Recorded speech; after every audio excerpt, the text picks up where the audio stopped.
नमस्कार मित्रांनो, आज बघणार आहोत आपण काल ग्रुपवरती टाकलेली केसलेट नंबर 28 चं सोल्युशन. तसंच आयलंडच्या ग्रुपवरती पण टाकली होती ही केसलेट, बट बऱ्याच जणांना सोल्युशन समजलं नव्हतं नेमकं काय केलेलं आहे, तर त्यासाठी व्हिडिओ सोल्युशन. बट आपला बोर्ड एवढा मोठा आहे ना की केसलेट पुरणार नाही त्याच्यावरती, म्हणून मी फक्त केसलेट मधले महत्वाचे कंटेंट उतरवले आणि डायग्राम करून. तर सुरुवात करू. बघा त्यांनी काय सांगितलंय की there are 3 towns ABC, 3 town दिलेले ABC आणि नंबर ऑफ स्टुडंट दिलेले आहे की कोणत्या टाउनला किती टक्के स्टुडंट व्हिजिट करताय असं म्हटलं. ठीक आहे, तर सुरुवात केली. तर जेव्हा बघा सुरुवात कशी करायची, 3 टाउन म्हटलेलं असेल किंवा 2 म्हटलेलं असेल, 2 जर सांगितलेलं असेल तर जेव्हा 2 बद्दल केसलेट आलेली असती तर डायग्राम अशी बनत असती आणि स्टार्टिंग कुठून करावं लागत असती, जो दोघांचा कॉमन पार्ट असतो, दोघांच्या कॉमन पार्ट पासून मोस्ट ऑफ केस मध्ये स्टार्टिंग करावं लागत असते, किंवा वनली वाला पार्ट जर तुम्हाला सांगितलेला असेल तर त्या केस मध्ये असं करावं लागेल. 3 चे जर दिलेलं असेल तर असं 4 व्हेरिएबल वाले केसलेट नेक्स्ट व्हिडिओ मध्ये बघू. आणि मोर दॅन 4 जर दिलेले असेल, मोर दॅन 4 जर दिलेले असेल तर मग त्या केस मध्ये काय काढावं लागत असतं, तर टेबल काढावं लागत असतं. ठीक आहे, तर आता बघू आपण काय काय दिलेलं आहे.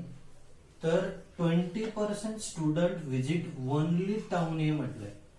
तर काय काय असतं, 3 सर्कल काढले, यातला ओनली वाला पार्ट कोणता असतो हे जर म्हटलं, हे पूर्ण सर्कल झालं, हे काय आलं ए, हे पूर्ण सर्कल झालं बी, हा पूर्ण सर्कल झाला सी.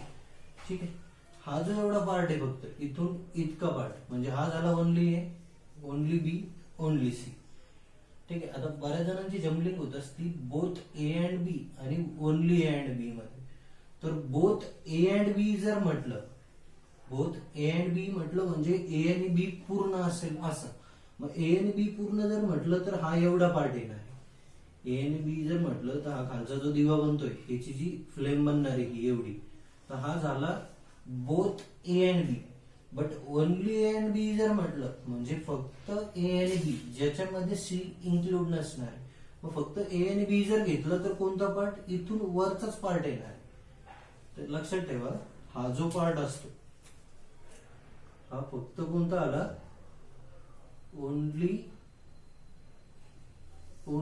ए अँड बी झाला. हा जो पार्ट झाला हा कुठला आला, ओनली ए अँड बी. एक मिनिट, हा जो पार्ट आहे हा फक्त कुठून, या लाईनच्या वरचा जो पार्ट दिलाय तर हा कुठला दिलाय, ओनली ए अँड बी. आणि हा जर घेतला तर पूर्ण जर घेतला तर हा कोणता असतो, बोथ ए अँड. ठीक आहे, म्हणजे हा सगळा पार्ट बोथ आणि हा वरचा जो असतो तो फक्त ओनली असतो. तर सुरुवात करू आपण काय काय दिलेलं कंटेंट आणि उतरायला चालू करू त्याच्यामध्ये. तर त्यांनी सांगितलं होतं 20% स्टुडंट व्हिजिट ओनली टाउन ए. तर ओनली टाउन ए ला किती पर्सेंट स्टुडंट व्हिजिट करता येतं, 20%. म्हणजे ओनली टाउन वाला कोणता आला, तर हा ए वाले किती आले, तर 20% इथे आला. ठीक आहे, त्यानंतर काय म्हटलंय, 3% व्हिजिट ओनली टाउन सी. मग 3% स्टुडंट कोणत्या टाउनला व्हिजिट करतायत, फक्त सी टाउन, म्हणजे ओनली सी म्हटलं तर हा झाला 3%. ठीक आहे, त्यानंतर 70% स्टुडंट व्हिजिट टाउन बी म्हटलं, ओनली टाउन बी नाही म्हटलंय.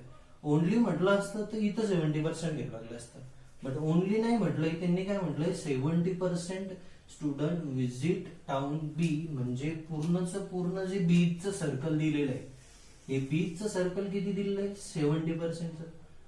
ठीक आहे, मग आता 70% जर बीचं सर्कल दिलेलं असेल, म्हणजे आता हे जे सर्कल बनतंय बघा, हा रेड मध्ये जो सर्कल काढला मी, हा रेड सर्कल जो बनलाय हा सगळं किती टक्क्याचा झालाय. आता त्यांनी काय सांगितलं, तर ओनली बी म्हटलं असतं तर इथं लिहावं लागलं असतं, बट त्यांनी म्हटलंय की बी. मग बी म्हणजे हे रेड सर्कल जर 70% असेल तर रिमेनिंग उरलेला पार्ट किती असणार, 30%चा. हा जर हा 70% पार्ट असेल तर टोटल 100% असतं, म्हणजे हा रिमेनिंग उरलेला पार्ट किती टक्के आला, तर 30%. मग रिमेनिंग जर 30% जर असेल तर या 30%पैकी इथं मिळून किती टक्के झाले, हा किती टक्के पार्ट आहे, 20%. हा किती टक्के, 3%, म्हणजे किती आला, 23. मग उरलेला पार्ट कुठं राहणार, तर हा वाला पार्ट. उरलेला पार्ट कोणता असणार आहे, तर हा. आणि हा पार्ट म्हणजे किती टक्के येणार आहे, तर 7%. हे समजलंय का काय काय केलं आपण? तर त्यांनी सांगितलं होतं बी मध्ये 70% स्टुडंट आहे, मग बी मध्ये 70, तर राहिलेला पार्ट म्हणजे हा एवढा जो फिगर बनती ही किती पर्सेंटची बनली? 30%ची. तर 30% पैकी 20 इथं आले, 3 इथं आले, मग 20 आणि 3 किती होत आहे? 23. मग राहिलेले 7 कुठं राहिले? तर हा वाला पार्ट. आता इथं काय पुढे त्यांनी काय सांगितलंय की number of student visit B and C but not A. B and C but not A म्हणजे बी आणि सी ला व्हिजिट करताय, तर बी आणि सी चं व्हिजिट एवढा पूर्ण पार्ट येतोय, बट नॉट ए म्हटल्यामुळे हा पार्ट येणार नाही, म्हणजे फक्त इथला पार्ट दिलाय जो की किती दिलेला आहे त्यांनी? 84. म्हणजे हा इथला नंबर किती दिलेला आहे आपल्याला? 84 दिलेला आहे. ठीक आहे. त्यानंतर त्यांनी काय म्हटलं होतं की half of 84 gives in the value A and B but not C. 84चे जेव्हा अर्धे करशाल तेव्हा ते काय म्हटलंय त्यांनी? A and C but not B. मग ए आणि सी म्हणजे हा सगळा पार्ट, बट बी नकोय म्हणजे एवढा पार्ट सोडून जावं लागणार आहे. आणि मग उरलेला पार्ट म्हणजे तो म्हणजे किती सांगितलंय त्यांनी? या 84चे अर्धे. या 84चे किती? अर्धे. तर मग 84चे अर्धे किती होणार आहे? तर 42. 84च्या अर्धे किती होणार आहे? तर 42. संपली केस लेट तशा प्रकारे. तर काय काय दिलेलं होतं? 3 टर्म दिले होते एबीसी. ठीक आहे. नंतर 20% ओनली ए म्हणजे इथं टाकलं 20%. त्यानंतर 3% ओनली सी म्हणजे इथं टाकलं 3%. त्यानंतर 70% बी म्हटलं होतं म्हणजे हे रेड वाला सर्कल पूर्ण जर 70% असेल तर उरलेला पार्ट किती टक्क्यांचा होता? 30%. 30 पैकी 20 इथं गेले, 3 इथं गेले, किती गेले? 23. राहिले किती? 7% पार्ट म्हणजे कोणता झाला? तर हा मधला जो उरलेला पार्ट होता. आणि ह्या मधल्या पार्ट बद्दल त्यांनी काय सांगितलं होतं? तो किती आहे? पर्सेंटेज मध्ये 7 आणि इन टर्म्स ऑफ नंबर म्हटलं तर किती येत आहे? मग 42. पहिला क्वेश्चन होता what is the total number of student. पहिला क्वेश्चन काय येणार होता? तर 7% स्टुडंट म्हणजे किती दिलेले होते? 42. तर 100% स्टुडंट म्हणजे किती? मग 7 सकून 42 तर 100च्या 6 पट, याच्या 6 टाइम्स तर याच्या पण 6 टाइम्स म्हणजे नंबर ऑफ स्टुडंट. पहिल्या क्वेश्चनचा आन्सर किती येणार आहे? 600. ठीक आहे. सेकंड क्वेश्चन बद्दल काय म्हटलं होतं? इफ आता एक कंडिशन दिली त्याच्यामध्ये, इफ ओनली बी वाले जर 28% असेल, त्यांनी काय म्हटलं होतं? ओनली बी वाले नंबर ऑफ स्टुडंट जर 28% असेल, मग ओनली बी वाला पार्ट म्हणजे हा एवढा, हा जर किती टक्के दिलेला असेल? 28% दिलेला असेल, तर विचारलं ए अँड बी किती?